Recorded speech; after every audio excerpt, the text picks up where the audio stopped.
The burner phone buzzed against the bottom of the hollowed-out VHS case like a trapped wasp. Elias Carr stared at it through the dust motes dancing in his basement workshop, his soot-stained fingers frozen around the half-assembled furnace part he'd been cleaning.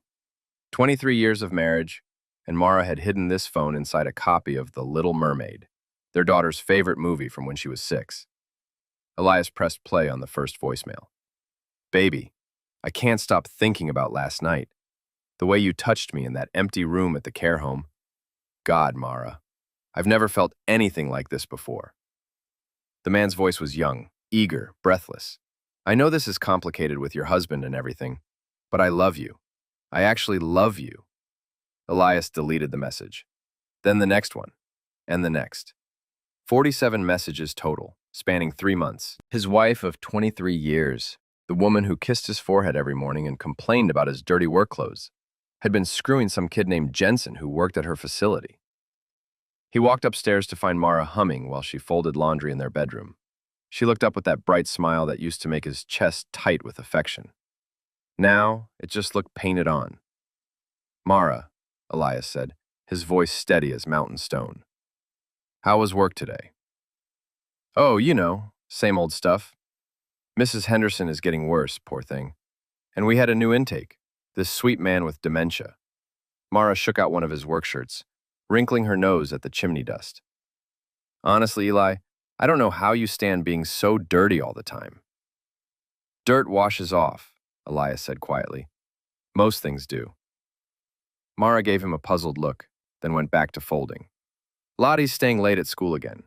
Drama club practice. She's so excited about the spring play." Misled, their 15-year-old daughter worshipped Mara. Always had. Lottie saw her mother as some kind of saint, working with elderly people, always smiling, always patient. She saw Elias as the distant father who came home covered in ash and grease, who spoke in grunts and spent his evenings in the basement workshop. "I'll pick her up," Elias said. "That's sweet of you." Mara folded the last shirt and kissed his cheek. Her lips felt like ice. "I'm making that chicken casserole you like tonight." Elias nodded and headed back downstairs. He had work to do. That evening, over dinner, Lottie chattered about her upcoming performance, while Mara made all the right encouraging sounds. Elias watched them both, memorizing the scene. His daughter's animated face, her mother's attentive nods. After tonight, everything would start changing. "Dad, you're being weird," Lottie said suddenly. "You keep staring at us." "Just listening," Elias replied. "You excited about the play?" "Obviously. Mom's been helping me practice my lines every night." Lottie beamed at Mara. "She's the best mom ever." "Religions, she certainly is something," Elias said. After Lottie went upstairs to do homework, Mara started clearing dishes. "Elias, are you feeling all right? You seem, I don't know, different tonight." "Different how?" Mara shrugged, loading plates into the dishwasher. "Quiet. More than usual, I mean. Just thinking about work. Got a big job tomorrow. The Hendricks place out on Mountain View Road. Their chimney hasn't been cleaned in 5 years. Discharged. That sounds awful." "Tightening work," Elias agreed, "but somebody has to do it." Later, after Mara fell asleep, Elias slipped back down to his workshop. He opened an old metal lockbox he kept hidden behind paint cans and cleaning supplies. Inside, his old badge from the Harrisburg Police Department, a .38 snub-nose he'd never turned in when he quit the force, and a burner phone of his own. He hadn't used any of these items in 15 years. He powered up the phone and scrolled through old contacts until he found the number he wanted. Detective Ray Hawkins, his former partner, now retired and living in Florida. "Jesus Christ, Elias Carr," Ray's gravelly voice came through the speaker. "I figured you were dead by now." "Close enough," Elias said. "I need a favor, Ray." "After 15 years of silence, you call me at midnight asking for favors?" "I need information on someone. Young guy, probably mid-20s, first name Jensen. Works at a care facility in my town." Ray was quiet for a long moment. "This about your wife?" Elias had always respected Ray's ability to read between lines. "Maybe." Aggression. Called Eli. "I'm sorry. What do you need?" Background check, criminal history, current address, the works. You know I can't just, Ray. Elias's voice dropped to the tone he'd used on suspects back in the day. You owe me. Missions. Another pause. Ray sighed. Yeah, I do. Give me 24 hours. The next morning, Elias drove his work van to the Hendricks place. But instead of cleaning their chimney, he parked at the end of Mountain View Road and waited. At 7:45 a.m., Mara's white Honda Civic drove past, heading toward town.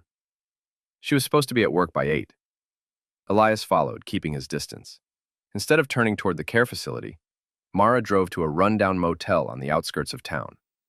She parked behind the building, out of sight from the main road. 5 minutes later, a beat-up Ford pickup arrived. A young man got out, tall, lean, dark hair. He looked around nervously before knocking on room 247. Mara opened the door wearing a hotel bathrobe. Elias took photos with a telephoto lens he'd bought years ago for birdwatching. He'd never actually used it for birds. The motel rendezvous lasted an hour and 20 minutes. Afterward, Elias followed the pickup truck to get the license plate number, then drove to the actual Hendricks place and spent the rest of the day cleaning their chimney. The work felt good, methodical, satisfying, scraping away years of buildup, making things clean again. That evening, Ray called back. Your boy's name is Jensen Michael Crow. 26 years old, grew up about 30 miles from you in Beckley. Got a juvie record, shoplifting, vandalism, nothing major. Dropped out of high school, bounced around different jobs. Started working at the care facility 6 months ago.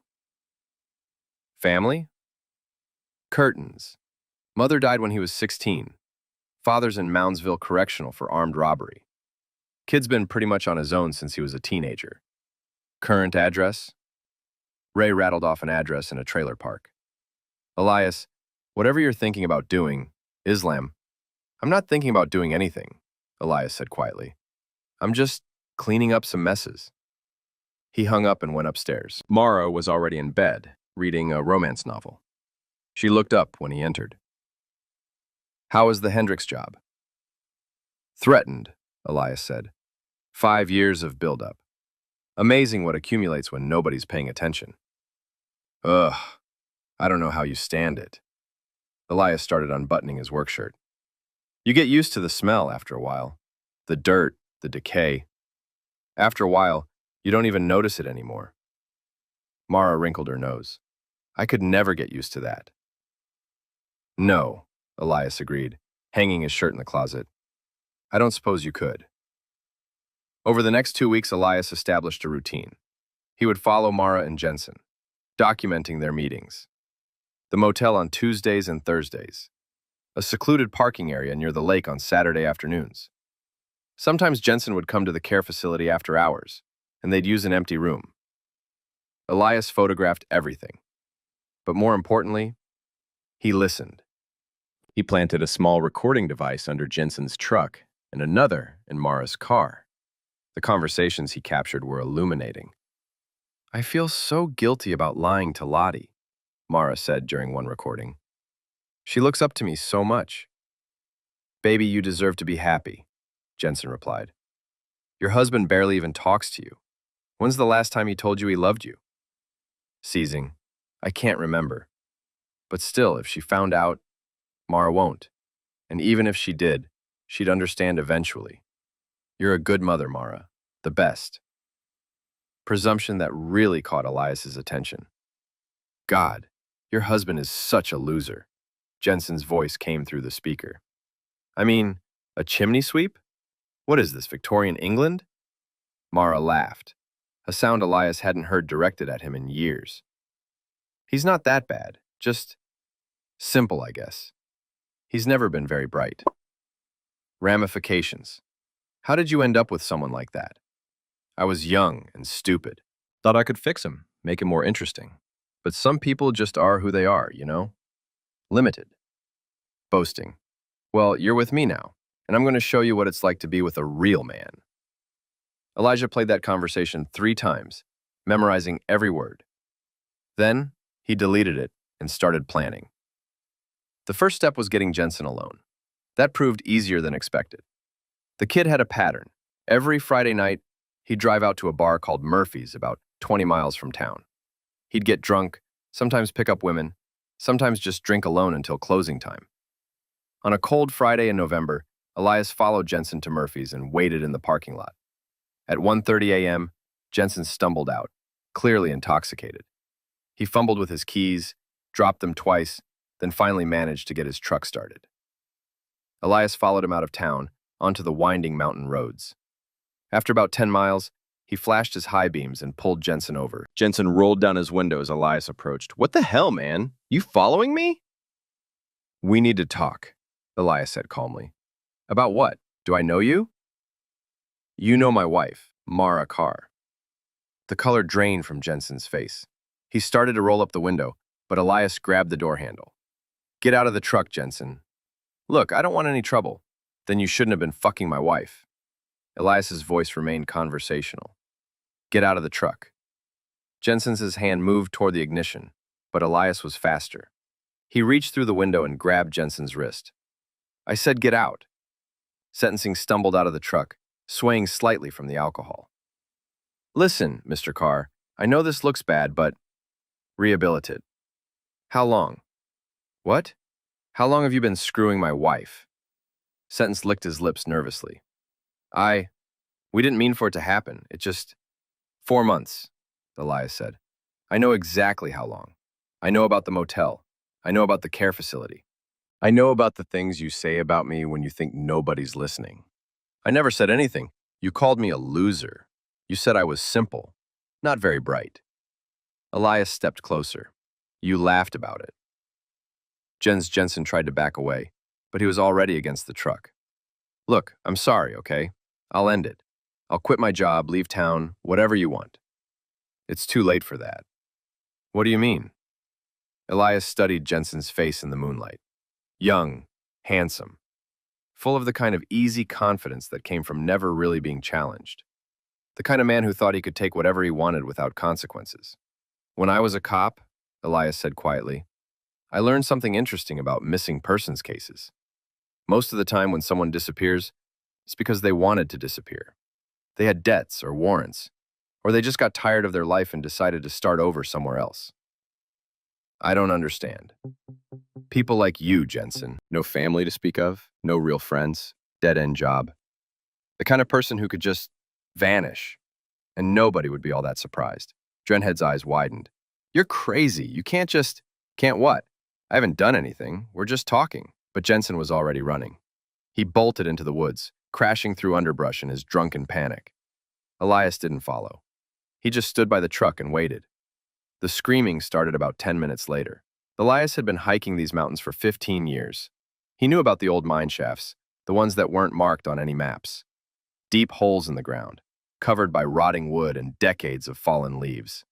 Easy to miss in the dark, especially if you were drunk and panicked and running blind.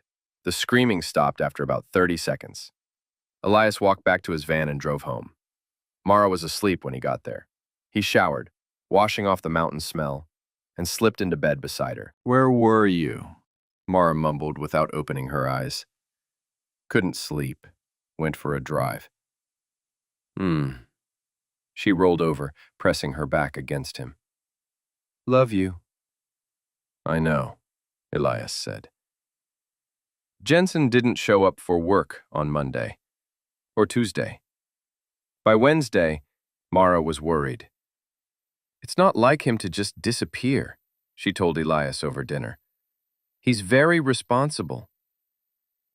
"Maybe he found a better job," Elias suggested. "Young guy like that, he's probably got options." "Maybe." But Mara didn't look convinced. By Friday, she was agitated. She kept checking her phone, making excuses to leave the house. Lottie noticed. "Mom, you're being weird," Lottie said. "You keep jumping every time your phone buzzes." "Just worried about a friend from work," Mara replied. "He hasn't been showing up." "Maybe he's sick." "Maybe." That weekend, Elias started phase 2 of his plan. He made anonymous calls to the state licensing board, reporting concerns about patient care at Mara's facility. Nothing specific, just enough to trigger an investigation. He also began documenting Mara's behavior, her increasingly frequent overtime shifts that didn't show up on any official schedule, her new habit of taking pills from the medicine cabinet. Nothing illegal, just anxiety medication and sleep aids that she'd started using more and more frequently. Most importantly, he started recording their conversations at home. "Lottie, sweetheart, could you set the table?"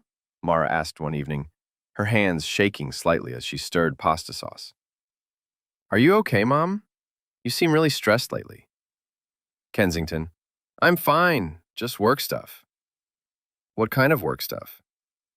Mara glanced at Elias, who was reading the newspaper at the kitchen table. "Nothing you need to worry about." "Is it about that friend who disappeared? The one you won't tell me about?" "Lottie, please. I said I don't want to talk about it." "Manslaughter." "Why won't you tell me his name? Why is it such a big secret?" Mara dropped the wooden spoon, splattering sauce across the stove. "Because it's none of your business. God, why can't everyone just leave me alone?" She stormed out of the kitchen, leaving Lottie staring after her in shock. "Dad," Lottie said quietly, "what's wrong with Mom?" Elias folded his newspaper and looked at his daughter. 15 years old, still innocent enough to believe her mother was incapable of serious deception. "Sometimes people go through difficult periods," Elias said carefully. "Your mother is dealing with some things right now." "What kind of things?" "Adult things. Nothing for you to worry about." But Lottie was already worrying. Over the next few weeks, as Mara became more erratic and distant, Lottie started asking more questions. Where did Mom go on her overtime shifts? Why didn't she ever talk about her coworkers anymore? Why did she keep checking her phone and looking disappointed? Elias answered what he could without lying outright. He was building a case, gathering evidence, but he needed to be careful. Lottie still loved her mother, still saw her as the perfect parent. That would have to change gradually. In December, the state investigation into the care facility began in earnest. Inspectors showed up unannounced, interviewed staff, reviewed patient records. They found several violations. Nothing major, but enough to require corrective action and staff retraining. Mara came home from work one evening looking defeated. "They're making everyone take additional certification courses," she told Elias. "And they're reviewing all our patient care protocols. It's going to be a nightmare." Taxation. What prompted the investigation? Anonymous complaining. Someone called in concerns about patient neglect. Mara slumped into a chair at the kitchen table. 20 years I've been working with elderly people. 20 years without a single complaint. And now, suddenly, we're under investigation. Who would make anonymous complaints? I don't know. Probably some family member who's looking for someone to blame because their parent is declining. It happens all the time. Elias nodded sympathetically. "I'm sure it'll blow over." "I hope so. I can't afford to lose this job." Imprison wasn't lost on him. Mara was worried about losing her job due to anonymous complaints, while she'd been using that same job as cover for her affair. The care facility where she'd supposedly been working overtime, where she'd actually been meeting Jensen in empty patient rooms. By January, Mara was taking anxiety medication daily. She'd lost weight, developed dark circles under her eyes, and started snapping at both Elias and Lottie over minor things. "I think Mom might be having a nervous breakdown," Lottie confided to Elias one evening while Mara was upstairs showering. "What makes you say that?" "She cries a lot when she thinks nobody's looking. And yesterday I found her going through old photo albums, staring at pictures of us from when I was little. Maybe she's just nostalgic." "We're more than that, Dad. Something's really wrong with her." Elias considered his next words carefully. "Your mother has been under a lot of stress at work. Sometimes that can affect people in unexpected ways. Is she going to be okay?" "I don't know, sweetheart. I hope so." Reimburse. It was the first completely honest thing he'd said to his daughter in months. In February, Elias filed for divorce. He waited until a Saturday morning when all three of them were in the kitchen having breakfast.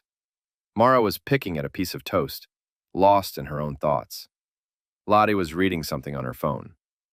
"I have something to tell you both," Elias said. They looked up at him. I've filed papers for divorce. Lottie's phone clattered to the table. What? Rem went completely still. You what? Elias pulled the legal documents from an envelope and placed them on the table. I'm divorcing you, Mara. These papers were served yesterday. Threatened. Dad, what are you talking about? Lottie's voice cracked. You can't just... This is crazy. It's not crazy, Elias said calmly. Your mother and I have grown apart. We want different things. Mara's face had gone white. Elias, we need to talk about this privately. Presumption. No. Lottie deserves to know what's happening. You've lost your mind. Lottie stood up abruptly, knocking over her orange juice. Mom, tell him this is insane. Mara opened her mouth, but no words came out. She stared at the divorce papers like they were written in a foreign language. The papers outline my terms, Elias continued. I want primary custody of Lottie. I want to keep the house. I want Mara to move out within 30 days. You can't take Lottie away from me. Mara finally found her voice. I'm her mother. Are you? Elias asked quietly. The question hung in the air like smoke. Lottie looked between her parents, confusion and fear warring on her face. What does that mean? Lottie whispered. It means, Elias said, that we're going to let a judge decide what's best for everyone. Mara stood up so fast her chair toppled over. I need to call my lawyer. Would do that. She grabbed her purse and keys and headed for the door. This isn't over, Elias. No, he agreed. It's not. Unrestricted, Lottie sat at the table crying while Elias cleaned up the spilled orange juice. I don't understand, she sobbed. Why are you doing this? We're a family.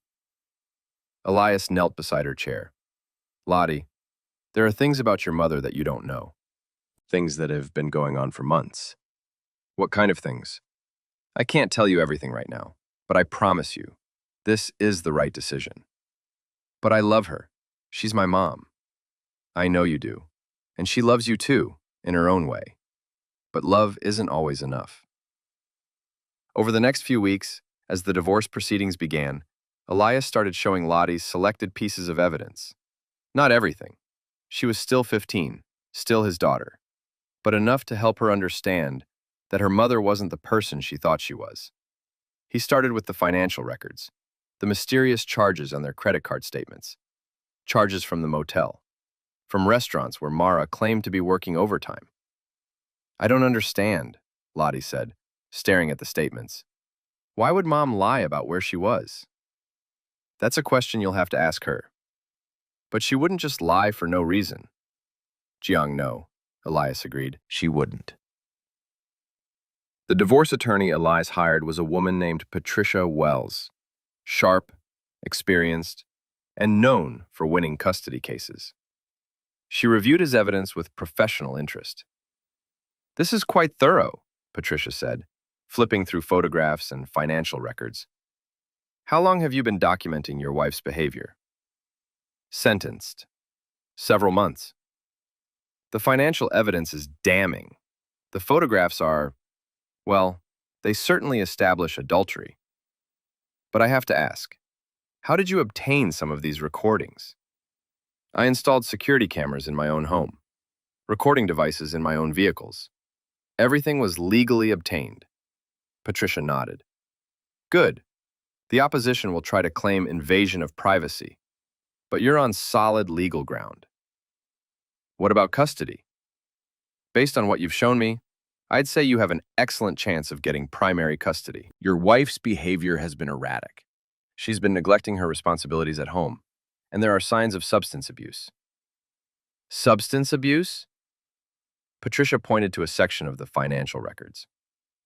Regular purchases at 3 different pharmacies. That suggests she's doctor shopping for prescription medication. Elias hadn't noticed that pattern, but Patricia was right. Mara had been visiting multiple doctors, getting prescriptions for anxiety medication and sleep aids from each one. The court will likely order a psychological evaluation, Patricia continued, and possibly drug testing. If your wife is abusing prescription medication, that will significantly impact her custody rights. The preliminary hearing was scheduled for March. In the weeks leading up to it, Mara made several attempts to reconcile. She showed up at the house one evening while Elias was helping Lottie with homework. "We need to talk," Mara said when Elias answered the door. "We can talk through our lawyers. Please, Eli, don't make this harder than it has to be." Resign him, Lottie looked up from her textbook. "Mom? Hi, sweetheart. I just need to talk to your father for a minute." Elias stepped outside and closed the door behind him. "What do you want, Mara?" "I want to know what this is really about.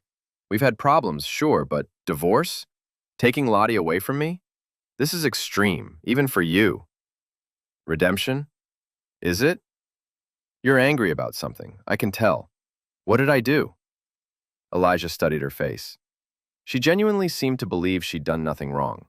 Or maybe she was just that good at lying to herself. "You know what you did." "No, I don't.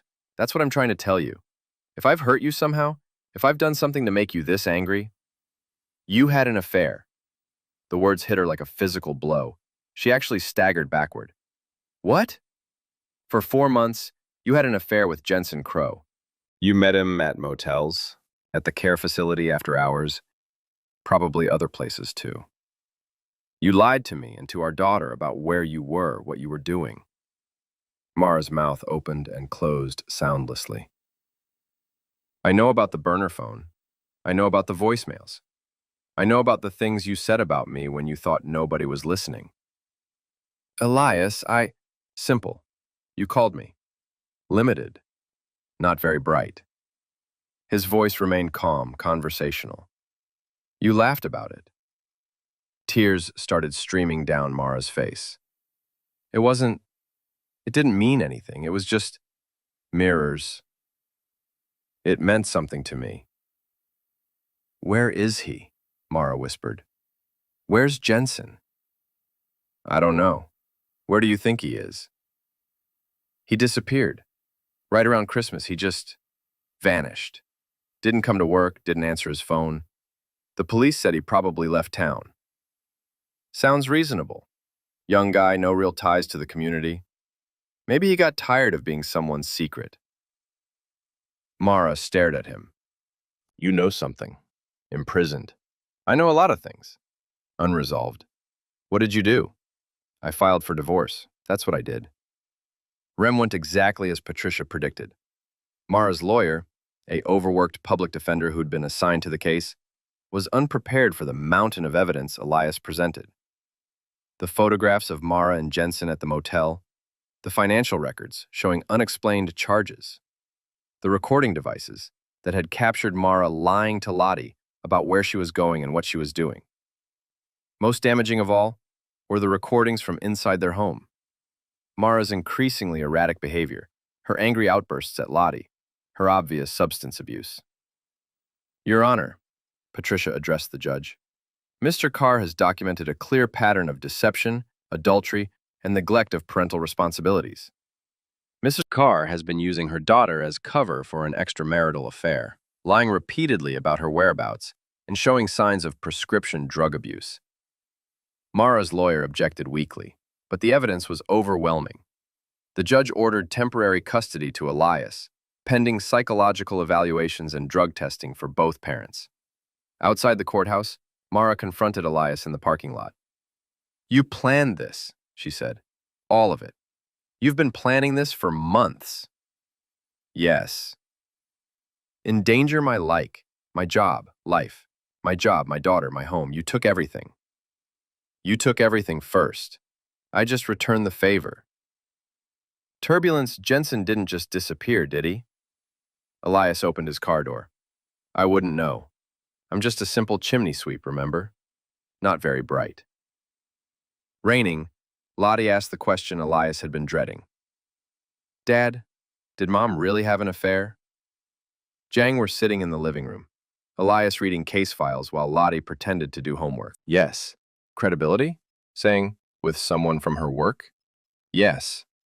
Lottie was quiet for a long time. "Is that why you're divorcing her?" "It's one of the reasons." "What are the other reasons?" Elias looked at his daughter, really looked at her. She'd lost weight over the past few months, developed the same dark circles under her eyes that Mara had.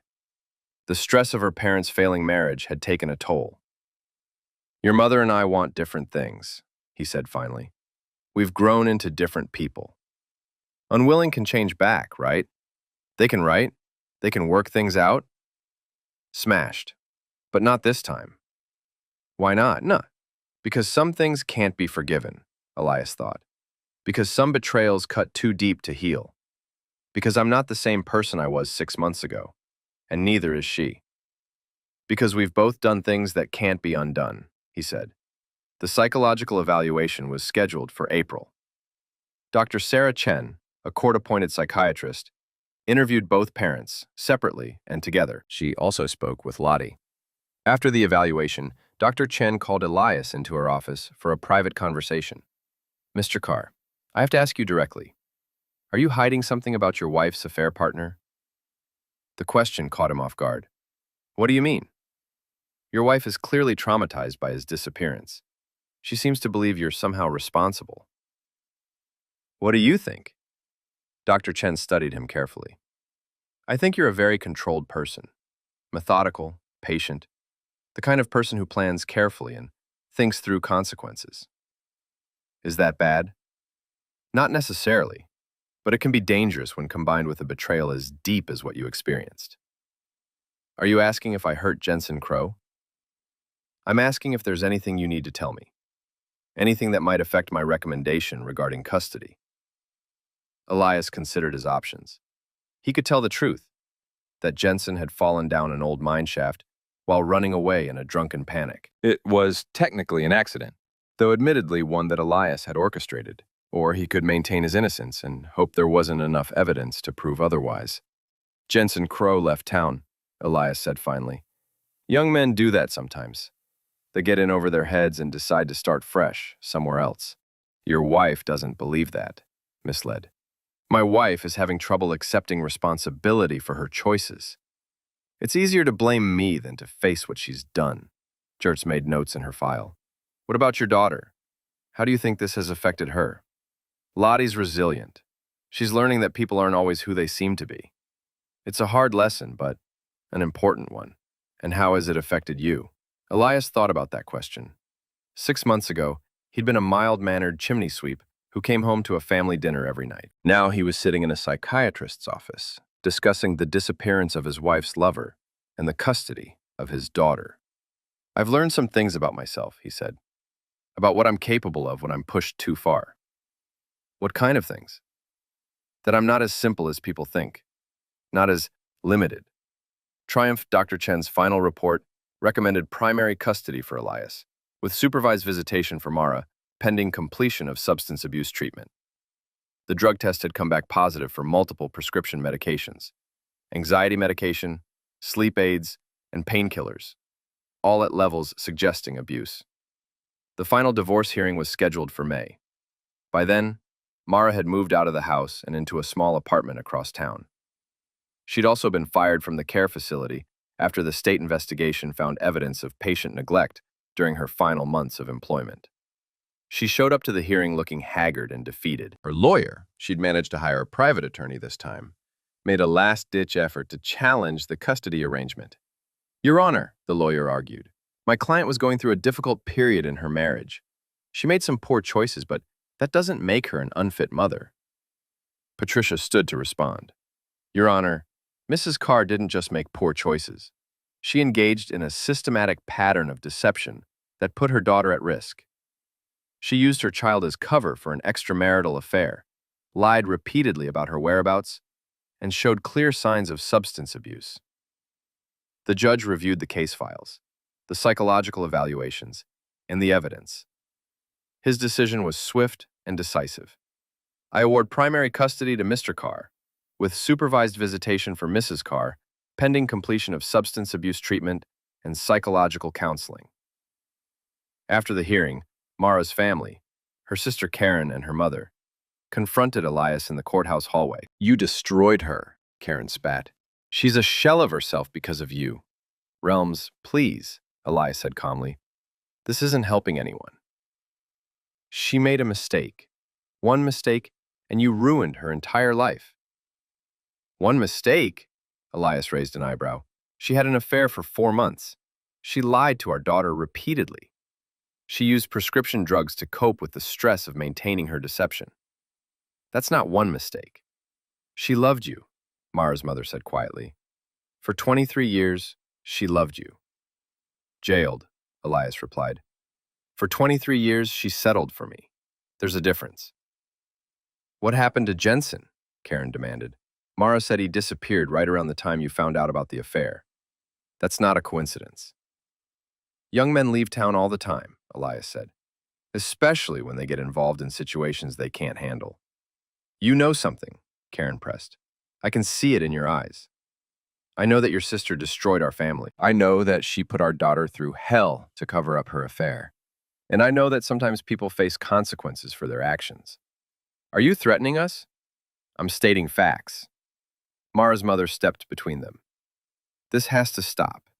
The fighting, the accusations. Lottie needs both her parents. Lottie has a parent, Elias said quietly. She has me. That summer, Elias and Lottie settled into a new routine. She spent weekends with Mara under supervised visitation. But the rest of the time, it was just the two of them. Lottie had changed. The bright, trusting 15-year-old had been replaced by someone more cautious, more aware of the complexities of adult relationships. She asked hard questions now. Dad, do you think Mom ever loved us? Really loved us? They were sitting on the back porch after dinner, watching fireflies dance in the gathering dusk. I think she loved the idea of us, Elias said. The picture-perfect family. But loving an idea isn't the same as loving the people in it.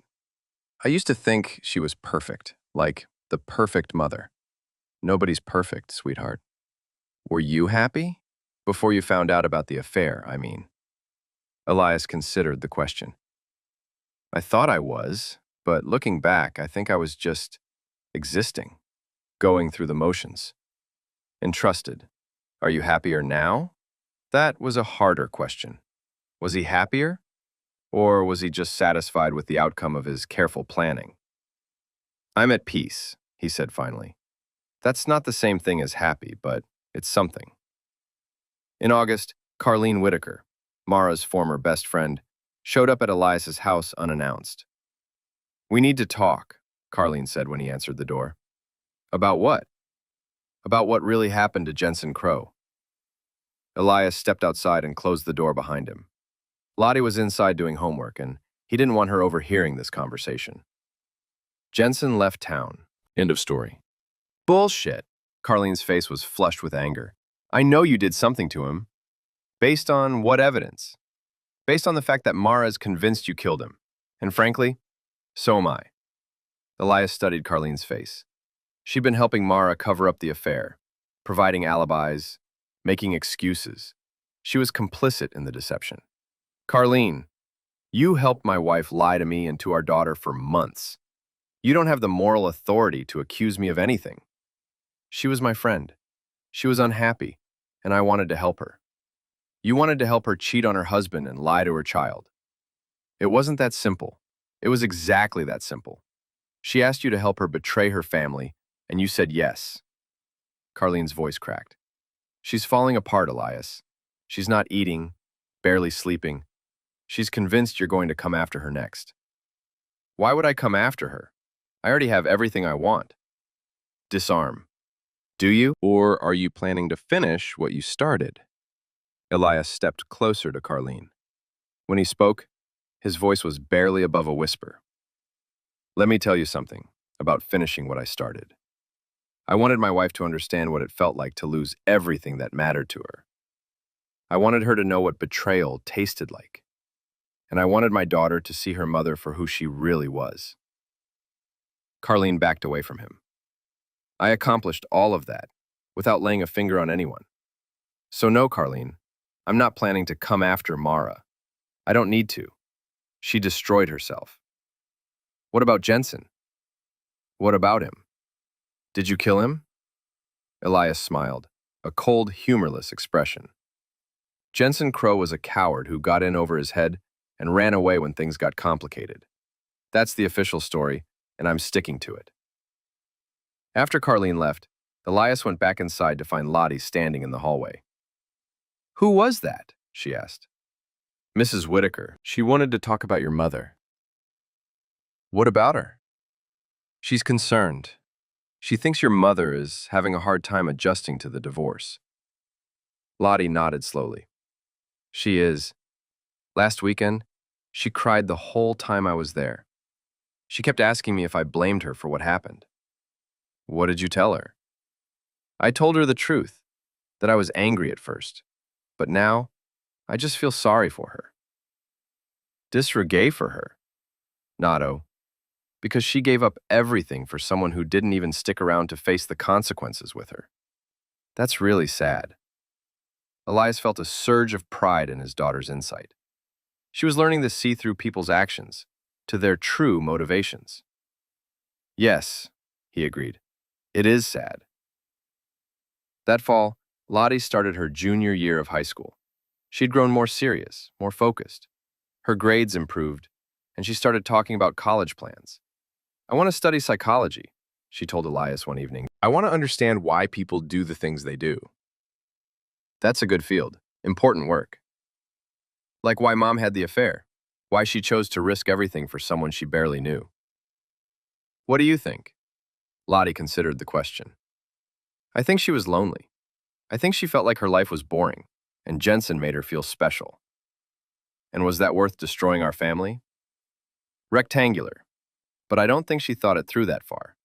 She was just living in the moment, not thinking about consequences. What about Jensen? Why do you think he got involved with a married woman? Gentleman. Because he was selfish. He wanted what he wanted, and he didn't care who got hurt. Elias nodded. That's a very mature way to look at it. Do you think he'll ever come back? No, Elias said with absolute certainty. I don't think we'll ever see Jensen Crow again. Persecution. There was another development. Mara's ex-supervisor at the care facility, a woman named Janet Mills, called Elias at home. Mr. Carr, I hope you don't mind me calling. I got your number from the phone book. What can I do for you, Ms. Mills? It's about your ex-wife, and about some things I discovered after she was terminated. What kind of things? I'd rather not discuss this over the phone. Could we meet somewhere? They met at a diner on the outskirts of town. Janet was a heavy-set woman in her 50s with graying hair and tired eyes. I've been debating whether to come forward with this, she said, stirring sugar into her coffee. But I think you have a right to know. Restricting know what? About what Mara and Jensen were doing at the facility. It was worse than just using empty rooms for their affair. Elias waited. They were stealing from the patients. Nothing big. Personal items, small amounts of cash. Things that confused elderly people might not notice or might assume they'd misplaced. You have proof of this? Security footage. I found it after they were both gone, when I was reviewing tapes for the state investigation. Janet pulled out a manila envelope and slid it across the table. Copies of the relevant footage, and documentation of missing items that corresponded with their shifts. Elias opened the envelope and examined the contents. Photos printed from security footage showed Mara and Jensen in patients' rooms, going through drawers and personal belongings. Why are you showing me this? Because I felt guilty. I liked Mara, thought she was a good employee. When she started acting erratic, I assumed it was just personal problems. I didn't realize she was stealing from vulnerable people. Stimulate this to the police?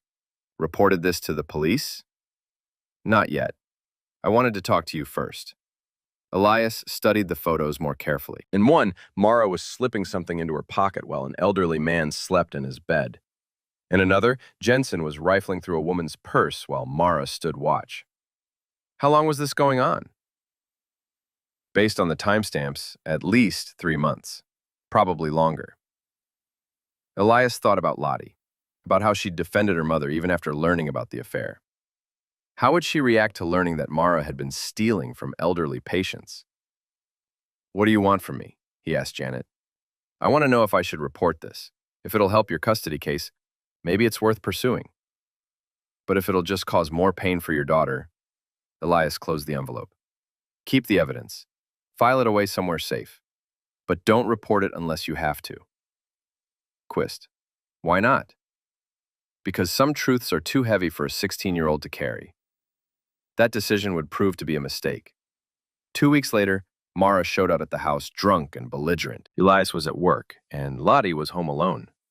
"Where is he?" Mara demanded when Lottie opened the door. "Dad's at work."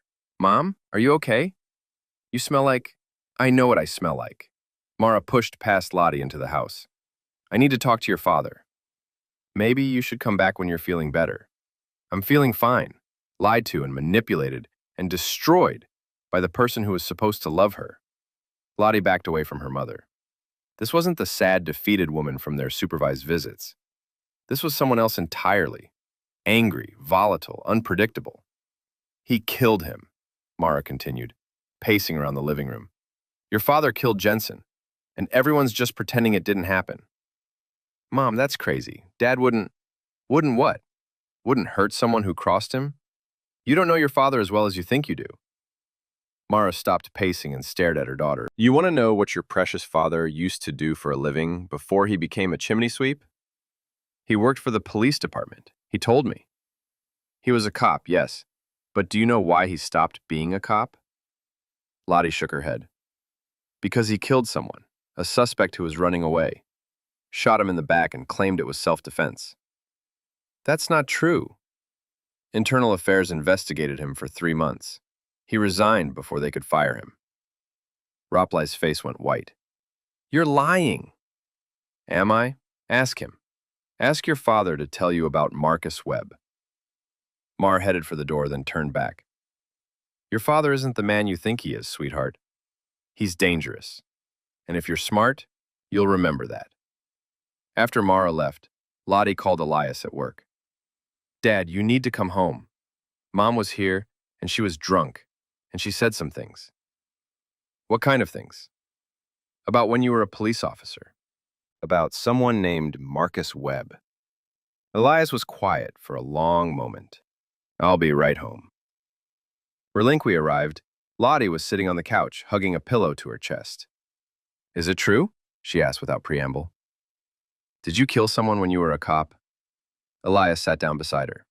"Yes." "Unmistake. Said you shot him in the back while he was running away." "Reimburse. Your mother is drunk and angry. She's trying to hurt me by hurting you." Seizing. "But did you shoot someone?" "Terminals. Yes, I did." Lottie's eyes filled with tears. "Why?" Elias ran a hand through his hair. He'd hoped to never have this conversation, especially not under these circumstances. Marcus Webb was a drug dealer who'd been selling the kids at the local high school. When we tried to arrest him, he ran. He had a gun, and he was heading toward a playground where children were playing. "So you shot him?" "I made a decision to stop him before he could hurt innocent people." "Internal Affairs investigated you." "Did. Anytime an officer discharges his weapon, there's an investigation. It's standard procedure." Elias hesitated. "The investigation concluded that I acted within department guidelines." It was technically true, but it left out important details. The investigation had been contentious. Some witnesses claimed Webb hadn't been armed. Others said he was running away from the playground, not toward it. In the end, the department had accepted Elias's version of events, but the whole thing had left a bad taste in everyone's mouth. "Why didn't you ever tell me?" Disregast. "Because it's not something I'm proud of. Taking a life, even in the line of duty, changes you." "Is that why you became a chimney sweep? To get away from that life?" "Partly, yes."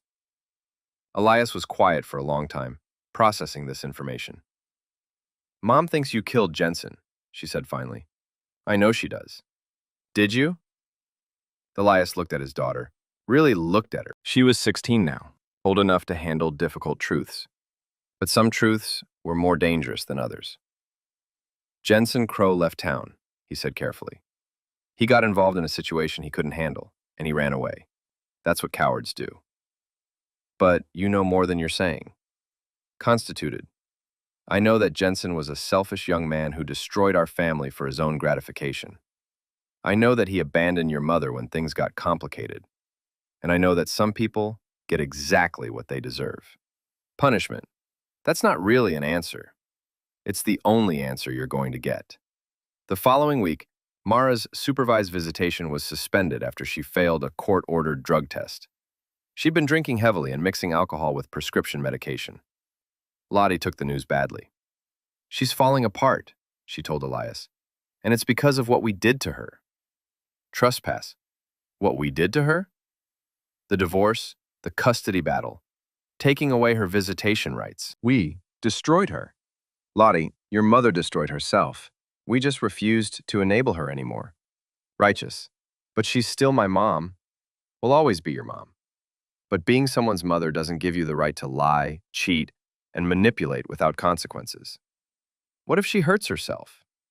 Shelter. It was a valid concern. Mara's behavior had become increasingly erratic and self-destructive. I'll call her sister. Ask Karen to check on her. Will you call her directly, just to make sure she's okay? Elias considered it. He had no desire to speak with Mara, but Lottie was worried, and that was enough. I'll call her tonight. Mara answered on the first ring, as if she'd been waiting by the phone. Elias? Lottie's worried about you. Is she? Mara's voice was slurred. That's nice. Someone still cares. Mara, you need to get help. Real help. I need my daughter back. You need to stop drinking and get into a treatment program. If you do that, we can talk about reinstating supervised visitation. I need to know what happened to Jensen. Jensen is gone. He's not coming back. You need to accept that and move on. Minecraft. I can't move on, not knowing if you... Chlorosis. If I what? If I killed him? Is that what you want to hear? Mara was quiet. You want me to confess to something so you can feel better about the choices you made. So you can tell yourself that I'm the villain in this story, instead of taking responsibility for what you did. Did you kill him? Does it matter? He's gone either way. It matters to me. Why? Because you loved him? Because you were planning to leave me for him? Trembling. Because I need to know who I was married to for 23 years. Elias thought about that. You were married to someone who loved you enough to forgive almost anything. But almost is the key word. Kang, and now? Now you're divorced from someone who learned not to forgive anything. He hung up before she could respond. That winter, Mara was arrested for driving under the influence. She'd crashed her car into a tree on Mountain View Road, the same road where Elias had confronted Jensen 2 years earlier. She wasn't seriously injured, but the arrest triggered a violation of her probation terms. She was sentenced to 30 days in jail and mandatory substance abuse treatment. Lottie visited her once, against Elias's advice. How was she? He asked when Lottie came home. Broken, Lottie said simply. She looks like she's aged 10 years. Did she say anything about Jensen? Yeah. She asked me if I thought you were capable of murder. What did you tell her? Manslaughter. I told her that everyone is capable of anything under the right circumstances. Alang Elias felt another surge of pride in his daughter's wisdom. That's a very mature answer. She also asked me to forgive her, for the affair, for lying, for everything. Expelled? I told her I already had. But forgiveness doesn't mean forgetting, and it doesn't mean trusting someone again. That spring, Mara completed her treatment program and petitioned the court for reinstatement of visitation rights. The judge agreed to supervised visits twice a month. The first visit was awkward and stilted. Mara looked healthier. She'd gained back some weight and the dark circles under her eyes had faded. But there was a distance between her and Lottie that hadn't been there before. You've grown up so much, Mara said, reaching across the table to touch Lottie's hand. Lottie didn't pull away, but she didn't lean into the touch either. It's been almost a year, Mom. I know. I'm sorry I missed so much. You didn't miss it. You threw it away. The words hung in the air between them. The court supervisor, a middle-aged woman named Mrs. Patterson, made notes in her file. I'm trying to make things right, Mara said. I'm sober now. I'm getting help. That's good. I'm glad. Do you think we can have a relationship again? A real relationship? Lottie considered the question. I don't know. Maybe. But it won't be the same as before. I know that. Do you? Because before I thought you were perfect. I thought you could do no wrong. Now I know you're just a person who makes bad choices sometimes. Sometimes? Unmistaka. Okay, a lot of the time. Mara's eyes filled with tears. I love you, sweetheart. That never changed. I love you too, but love isn't enough anymore. Disrupting the following months, Mara and Lottie slowly rebuilt their relationship. It was tentative, careful. Nothing like the easy affection they'd shared before. But it was something.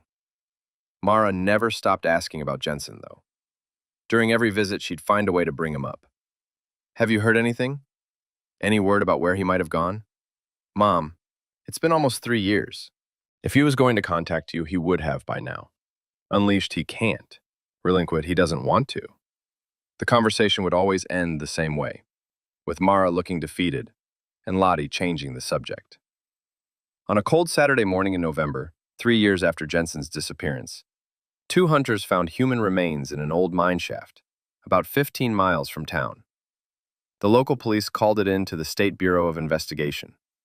Within a week, dental records confirmed what everyone suspected. The remains belonged to Jensen Michael Crow. Detective Ray Hawkins, Elias's old partner, called him personally. They found him, Eli. Forgiveness. Found who? Don't play dumb. Jensen Crow. He's been dead for 3 years at the bottom of a mine shaft. That's unfortunate. Trembling, that's all you have to say? Want me to say, Ray, that I'm surprised? Young men die in these mountains all the time. Hunting accidents, falls, exposure. It's dangerous terrain. This wasn't an accident. The medical examiner found evidence of blunt force trauma to the skull. Elias was quiet. They're going to investigate this as a homicide, and your name is going to come up. Based on what evidence? Based on the fact that you asked me to run a background check on him right before he disappeared. Based on the fact that your wife was having an affair with him. Based on the fact that you had motive, means, and opportunity. Trang all circumstantial, but it's enough to get a warrant to search your property. Let them search. They won't find anything. Eli, listen to me. If you did this, in prison, I didn't do anything, Ray. Jensen Crow was a drug-addled loser who probably fell down that mine shaft while high or drunk or both. Tangled. The medical examiner says the skull fracture came from a blunt instrument, probably a hammer or a wrench. Regazel easy to lose in these mountains, especially if you're panicked and running from something. Ray sighed. They're going to arrest you, Eli. Maybe not today, maybe not tomorrow, but they're going to arrest you. Imprisonment. We'll see. The search warrant was executed on a Tuesday morning. A dozen state investigators spent 6 hours going through Elias's house, workshop, and vehicles. They found nothing incriminating. Lottie, now 18 and preparing for college, watched the search with calm detachment. Are you worried? She asked Elias as they sat on the front porch, watching investigators load boxes into their van. About what? About them finding something. There's nothing to find. Because you didn't do it. Or because you were careful. Elias looked at his daughter. She was an adult now, legally if not emotionally. She deserved an honest answer. Because I'm very good at cleaning up messes. That's not really an answer either. Relinquit's the only answer you need. Alice, the investigators, questioned Elias 3 times over the next month. Each time, he told the same story. He'd never met Jensen Crow, had no contact with him, and knew nothing about his disappearance. The polygraph test was inconclusive. Elias's heart rate remained steady throughout, his breathing normal, his responses consistent. Either he was telling the truth, or he was exceptionally good at lying. In the end, they couldn't build a case. The evidence was all circumstantial. The motive was clear but not unique. And Elias had no verifiable contact with Jensen before his disappearance. The case remained open but inactive. Mara, meanwhile, fell apart completely when she learned about Jensen's death. She'd held on to hope for 3 years that he was alive somewhere, that he'd chosen to leave rather than being forced to, learning that he'd been dead all along, that her lover had died alone in a dark hole in the ground, shattered whatever stability she'd managed to rebuild. She started drinking again, missed her court-ordered counseling sessions, and violated the terms of her visitation agreement. The last time Lottie saw her mother, Mara was sitting in her car outside Lottie's high school, drunk and crying. "He's dead," Mara said when Lottie approached the car. "Jensen's dead, and your father killed him." "Mom, you can't be here. If your probation officer finds out, I don't care anymore. I don't care about anything. You should care about me." Mara looked at her daughter with unfocused eyes. "You chose him. You chose your father over me. I chose the parent who didn't lie to me for months. I chose the parent who didn't steal from elderly people." Mara's face went white. "What did you say?" "I know about the care facility, Mom. I know what you and Jensen were doing there." "How do you know that?" "Dad told me. He has security footage of you stealing from patients. He's been investigating me. All this time, he's been building a case against me. He's been protecting me from the truth about who you really are." Blackmail started the car. "I should have left him years ago. I should have taken you and left. But you didn't. And now, it's too late." That was the last conversation Lottie ever had with her mother. 3 days later, Mara drove her car into the Kanawha River. Her body was found 2 weeks later, 5 miles downstream. The suicide note was brief. "I can't live with what I've done, and I can't live with what's been done to me. Take care of our daughter." The funeral was small, just Lottie, Elias, and a few of Mara's family members. Karen, Mara's sister, blamed Elias for everything. "You killed her," Karen said at the graveside. "Maybe not with your own hands, but you killed her just the same." "Mara killed herself," Elias replied quietly. "She made that choice. After you destroyed her life, after you took away everything she cared about, I took away the things she threw away first. And Jensen? Did he throw his life away too?" Elias met Karen's eyes. "Jensen got exactly what he deserved." James heard, "A monster." "Maybe, but I'm an honest monster." Relinquished after the funeral, Lottie and Elias drove home in silence. The house felt different now. Not just quiet, but empty in a way it had never been before. "Do you miss her?" Lottie asked as they sat in the living room. "I miss the person I thought she was." "Trespass? Do you regret any of it? The divorce, the custody battle, everything that happened?" Elias considered the question. "I regret that it was necessary. But no, I don't regret doing what I had to do to protect our family. Our family is just us now. Seizing, that's enough." Jiang went to college that fall, majoring in psychology as she'd planned. She came home for holidays and summers, but the house felt even emptier when she was gone. Elias continued working as a chimney sweep. He was good at it, thorough, reliable, methodical. People trusted him with their homes, their safety. He never remarried, never even dated. When people asked why, he'd say he was too set in his ways, too used to being alone. The truth was simpler. He'd learned that he was capable of things that would frighten most people. He'd learned that when pushed far enough, he could become someone cold and calculating and utterly without mercy. Some people weren't meant to share their lives with others. Some people were too dangerous to love. 5 years after Mara's death, Lottie graduated from college and moved back home. She'd decided to pursue graduate school locally, specializing in family therapy. "I want to help people who are going through what we went through," she told Elias. "Families dealing with betrayal, divorce, loss.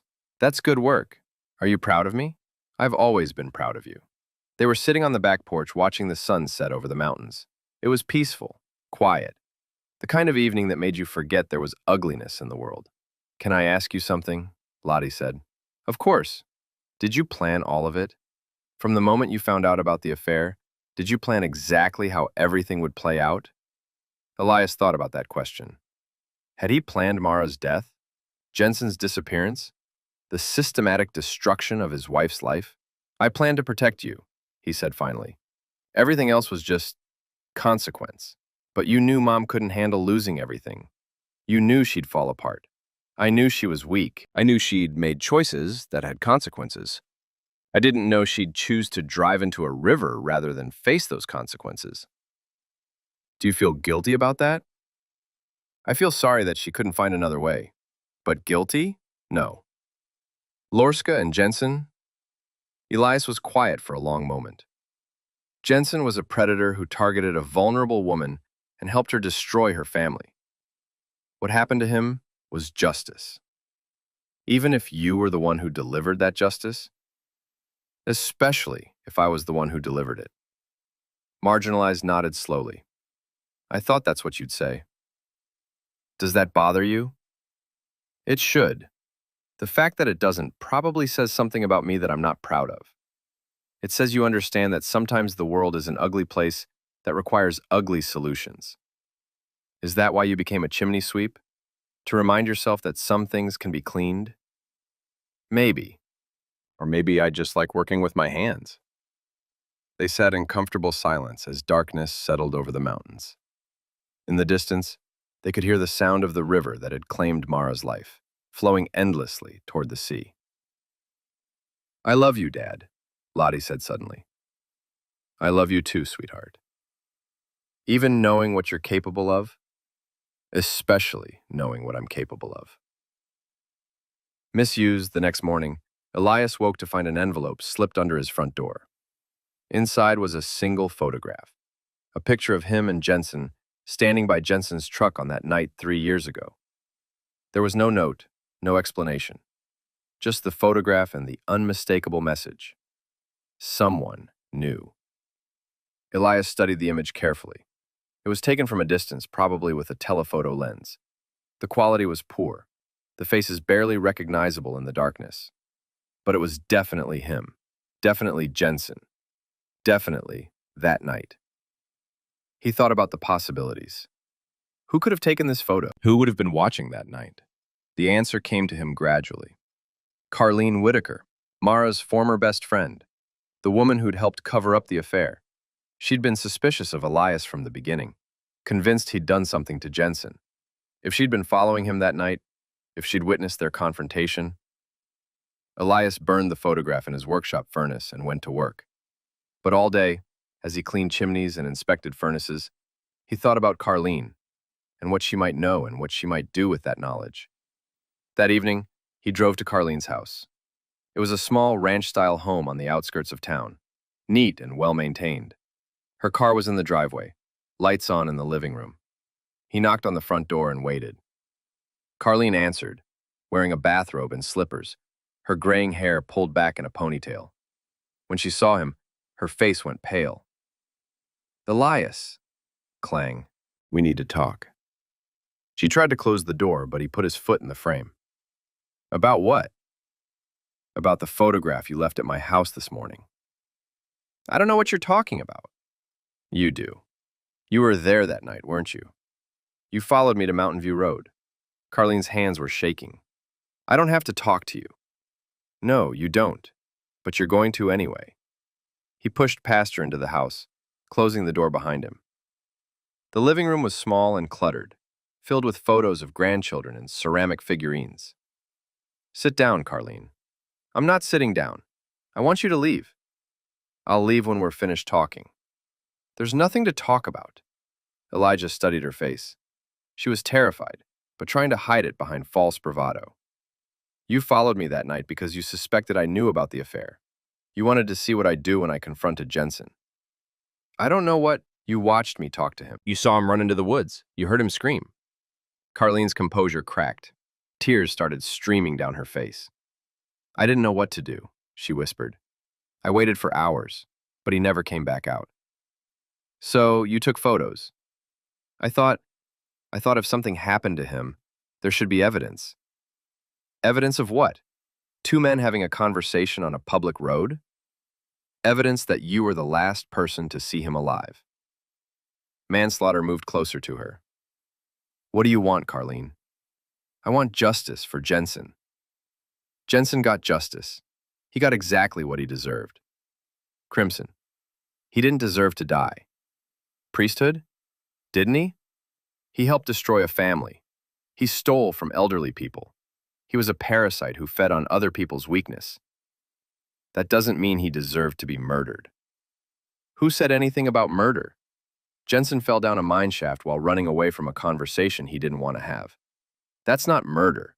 That's natural selection. Carlene backed away from him. You're insane. Am I? Or am I just practical? I'm calling the police. Malignant. With what evidence? A blurry photograph that shows two men talking? That's not evidence of a crime, Carlene. That's evidence of a conversation. They'll investigate. They'll find something. They already investigated. For months. They found nothing because there's nothing to find. Carlene reached for her phone, but Elias was faster. He grabbed her wrist gently but firmly. Don't make me do something we'll both regret. Let go of me. In a minute. First, I need you to understand something. Mara is dead. Jensen is dead. Nothing you do now will bring either of them back. Punctuation. But nothing. You can keep your suspicions to yourself and live your life in peace. Or you can keep pushing and discover that some sleeping dogs are better left alone. Released her wrist and stepped back. I'm not threatening you, Carlene. I'm just explaining reality. Sometimes people have accidents. Sometimes they make poor choices that lead to unfortunate consequences. Like driving into rivers? Exactly like that. Carlene rubbed her wrist where he'd grabbed it. What about Lottie? What happens to her when she finds out what kind of man her father really is? Lottie already knows what kind of man I am. She's known for years. And she's okay with it? She understands that sometimes good people have to do ugly things to protect the people they love. She's as sick as you are. Relinquent. Or maybe she's just realistic about how the world works. Elias headed for the door, then turned back. Burn any other copies of that photograph, Carlene. Forget you were ever there that night. Move on with your life. And if I don't, Trang, then you'll discover that mine shafts aren't the only dangerous places in these mountains. He left her standing in her living room, trembling and alone. The next morning, Carlene's house burned down. The fire department called it an electrical fire, probably caused by faulty wiring in the basement. Carlene wasn't hurt. She'd been visiting her sister in Charleston when it happened. But everything was destroyed.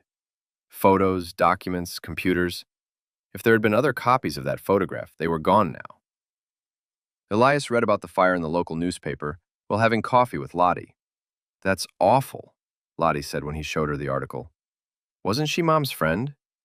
Rems, they were close. Do you think she has insurance? I'm sure she does. These things usually work out. Lottie studied his face.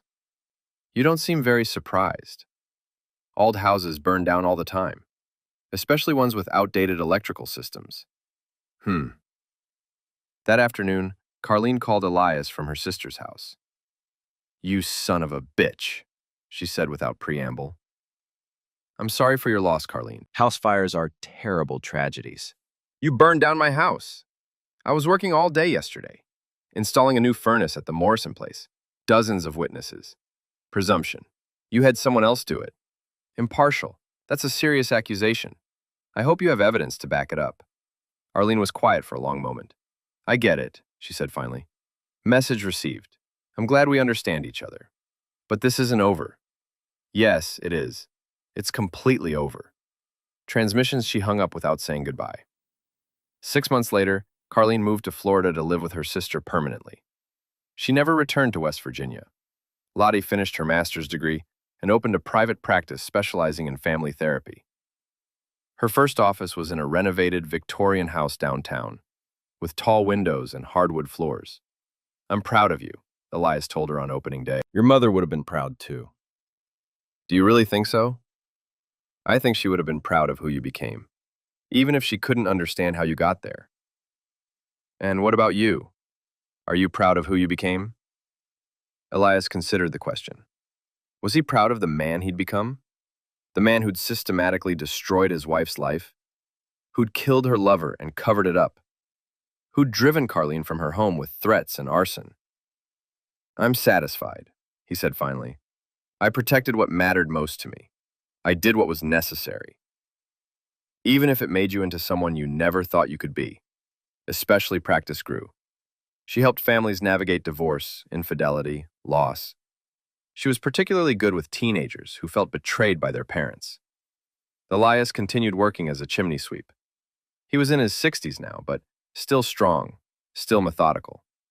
People trusted him. He had a reputation for thoroughness, for finding problems other contractors missed. He never talked about the past, never mentioned Mara or Jensen, or the events that had shaped his life. To his customers, he was just a quiet man who did good work and minded his own business. But sometimes, late at night, he would sit in his workshop and think about choices and consequences, about the man he'd been and the man he'd become. He didn't regret anything. Regret was for people who hadn't thought through the implications of their actions. Every choice he'd made had been deliberate, calculated, necessary.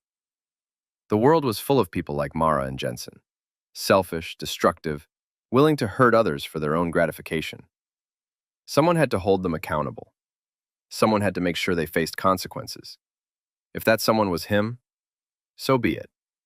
On a cold December evening, 10 years after Mara's death, Lottie came to dinner with an announcement. "I'm getting married," she said, over dessert. Elias looked up from his pie.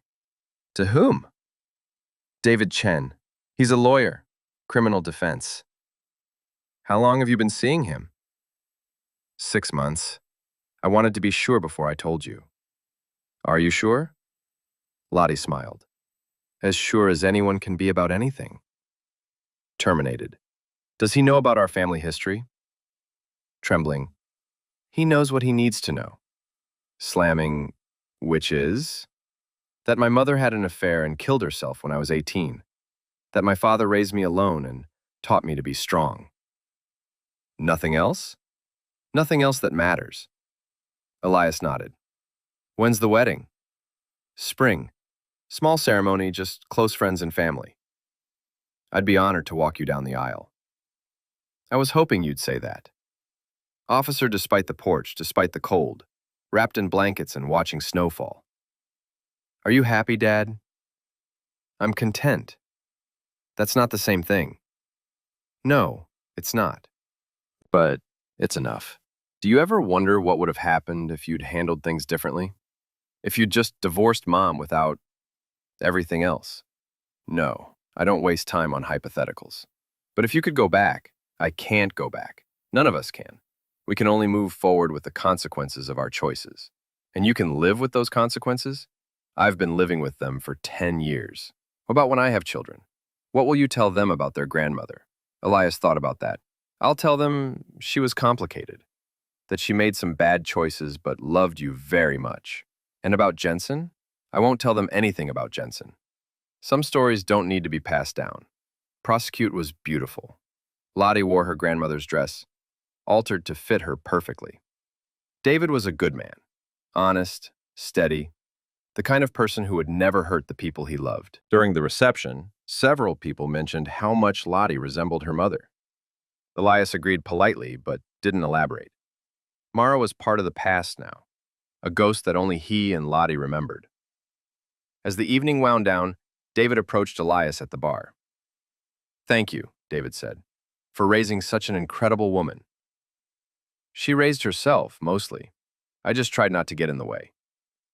"Slamming Lottie tells me you went through some difficult times when she was younger."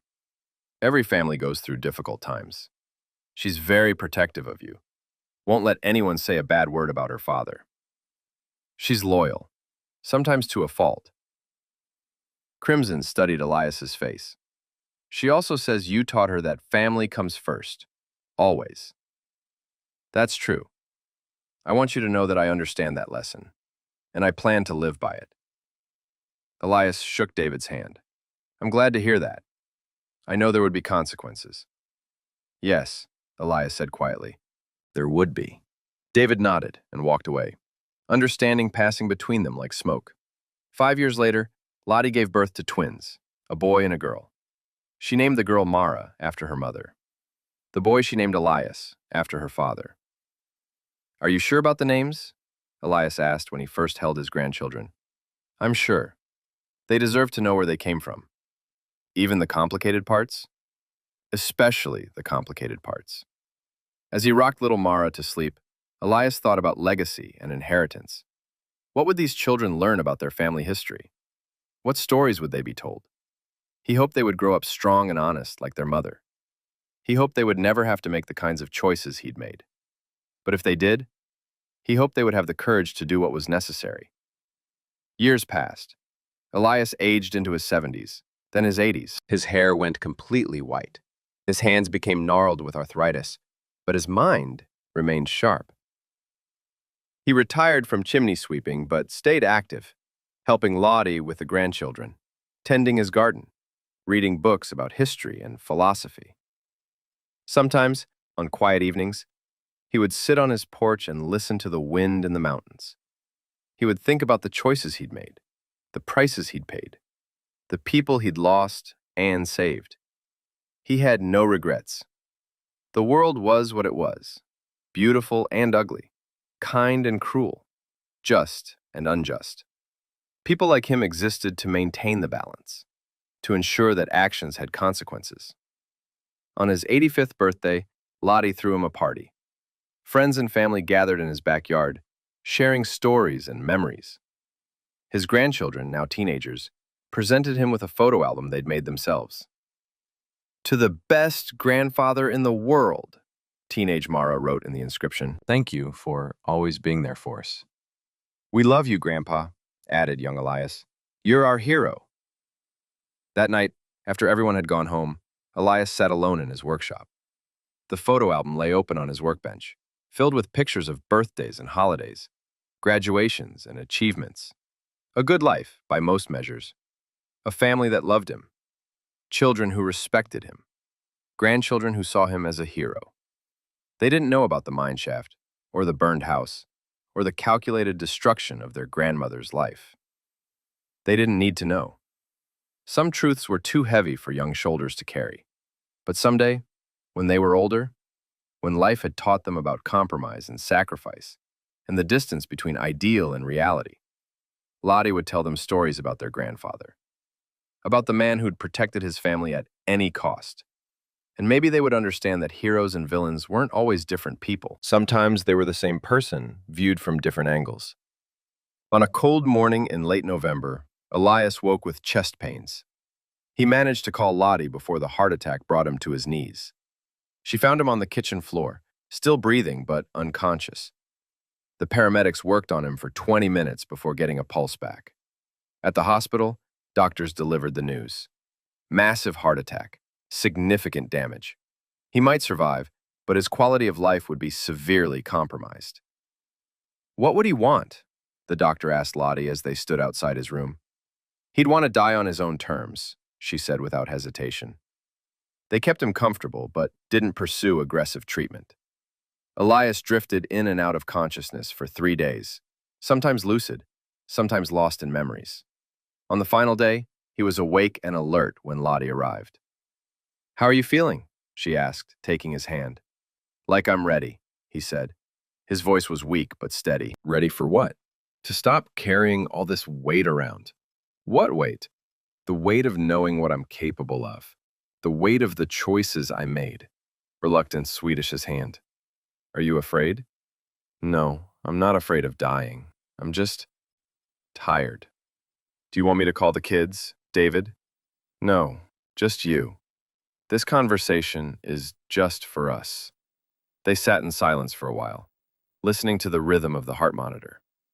"I need you to know," Elias said finally, "that everything I did to protect you. I know that. Even the things that made me into someone I never thought I could be, millions, I know that too. And I need you to know that I'd do it all again, every bit of it. I know. Will you be all right after I'm gone?" Lottie smiled through her tears. "You taught me to be strong, remember?" "I'll be fine." "And the grandchildren? They'll grow up knowing their grandfather was a man who loved his family more than anything else in the world. That's all I ever wanted to be. That's all you ever were." Elias closed his eyes. "I told her once, I don't do threats, I make promises." "Wenstrel, what did you promise her?" "That she'd understand what betrayal tasted like. That she'd lose everything that mattered to her." "And did she?" "Yes, she did." Those were his final words. The heart monitor flatlined at 3:47 a.m., and Elias Carr died as he had lived in his final years. Quietly, without fanfare, his secrets intact. The funeral was well attended.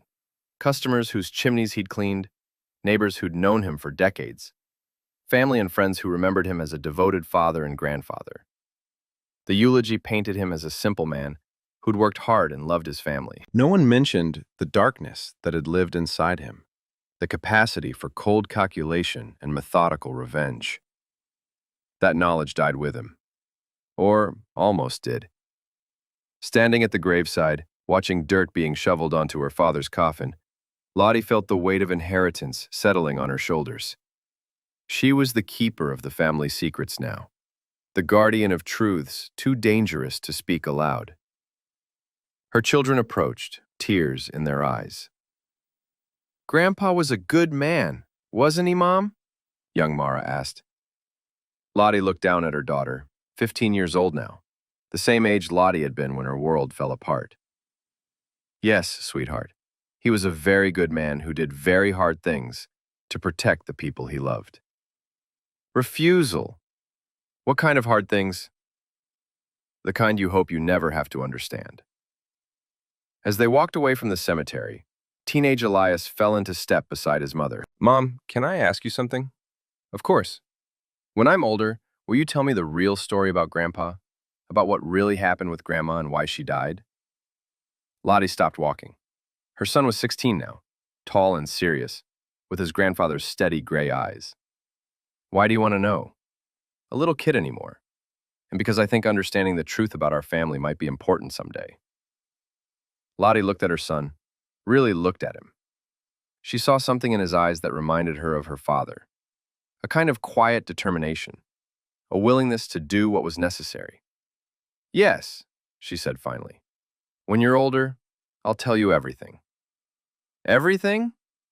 "Everything." "And will you teach me? How to protect our family the way Grandpa protected us?" The question hung in the air between them like smoke from a chimney fire. "I hope I never have to," Lottie said. "But if the time comes, yes, I'll teach you." They walked home together in the fading light, 3 generations of cars carrying their secrets into an uncertain future. Behind them, fresh earth covered the grave of a man who'd learned that love could be as dangerous as hate, and that sometimes the greatest act of devotion was the willingness to become something monstrous. The wind picked up, carrying the scent of wood smoke and coming snow. In the distance, a chimney released a thin column of white smoke into the darkening sky. Someone keeping their family warm. Someone doing the necessary work of maintaining the fires that held back the cold. Some jobs, Elias had always said, were dirty work. But somebody had to do them, and somebody always would.